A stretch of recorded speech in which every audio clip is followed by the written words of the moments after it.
Hey there YouTube, this is Mr. Budget. We're coming with another video for a requested deck profile. This is updated Flagburg. Since the deck takes, I no longer own the deck, but I have a good friend named Steph. Say hello to people. Hey there. AKA Reckless Abandonment. I don't agree with that. Who's also on my team for Springfest and for any other event. So she'll be going over the deck and explaining her choices and why this deck quote unquote works.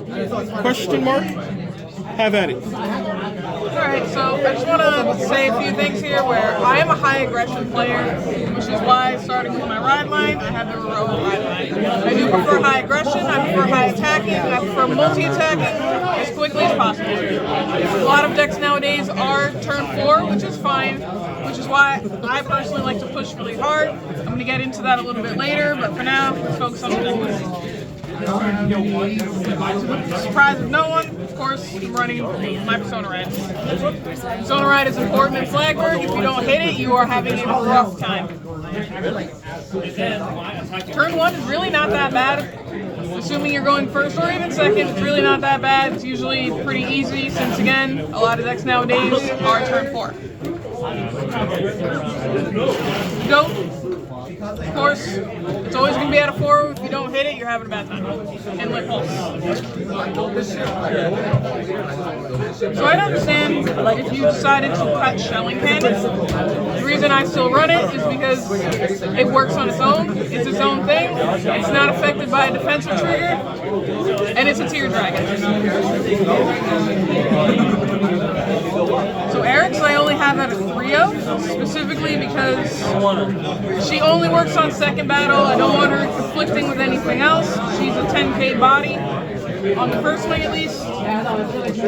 It doesn't super fit with my style of high aggression, just because 10k body, opponent's at grade 3 already, no Persona Ride, can't hit on first swing unless it's boosted. So Wise Brave Shooter is the latest support, I believe. I like him a lot. He's Energy Blast. We use energy for absolutely nothing else. It's true you can only revive tier dragons, but tier dragons is what you want. It's there, it's easy, it's inlet pulse, it's shelling cannon. It's even Flagburg if you're in that tight spot. It can be even your critical trigger. It is always something that's accessible. It's got boost. I don't run a lot of grade 1s because, again, I like high aggression. That's part of the reason why I run tokens, is because I know I'm not going to hit a lot of grade 1s.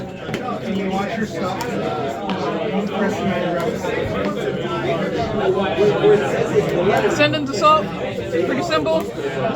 He restands. He's a grade 2. He's searchable.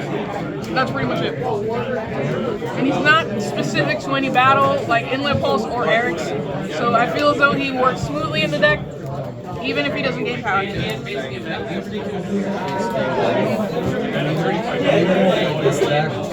Old Brave Shooter. I do have it as a 4. Inlet Pulse uses Soul, Eric's uses Soul. Those are my main restanders. Really important. You gotta have them. You gotta be able to fuel them. This is important. The Into the Soul and +5 really helps out with Flagburg. I do typically only give it to Flagburg just because going from 23 to 28 eliminates that 1 to pass. Alright, Gundam players, So admittedly, I was a little lazy. I didn't pull out Elementaria. Run Elementaria, either one is fine.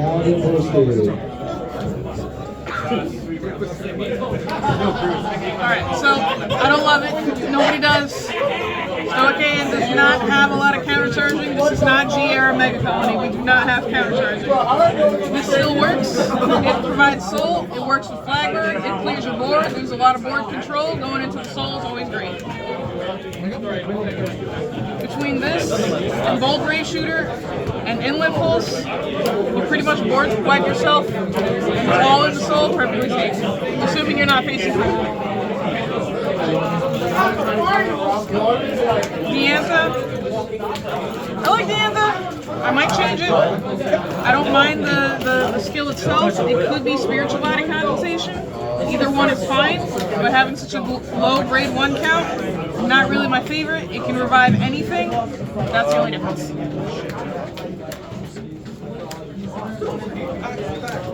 So I'm gonna get into why this is the way it is in a second.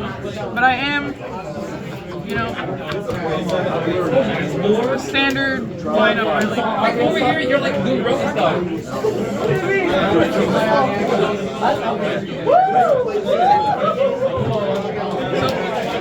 My trigger lineup does look a little funny because this deck is still in testing, and when I test, I'll typically take 2 triggers and make them separate from what I normally have. You know, instead of having this be 8-8, rather 4 and 4. I do this because in that moment when I draft check it, I can stop, take a moment and say, what if this had been a front? What if this had been a draw? Should I change my lineup? And having them be separate really helps me focus on whether or not this should be this should be this. But right now it's in testing, so for now, these are going to stay as Yeah, word.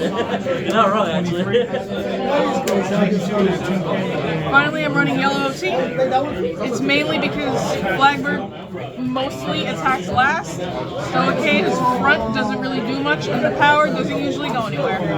So I figure as a final, let me blow up your board, give myself a little bit of breathing room, and try to recover from, you know, wasting 2 soul blasts, 2 counter blasts between Flagburg and shelling cannon. I'm usually counter blasting 2 and soul blasting 2.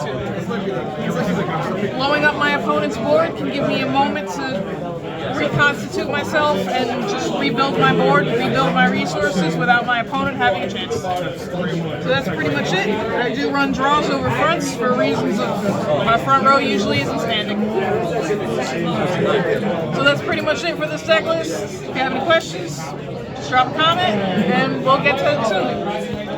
So thank you guys for watching. If you guys have any more recommended deck profiles, please leave them down in the comments below. And as always, keep it fun, keep it budget, and we'll see you guys here next time. Peace.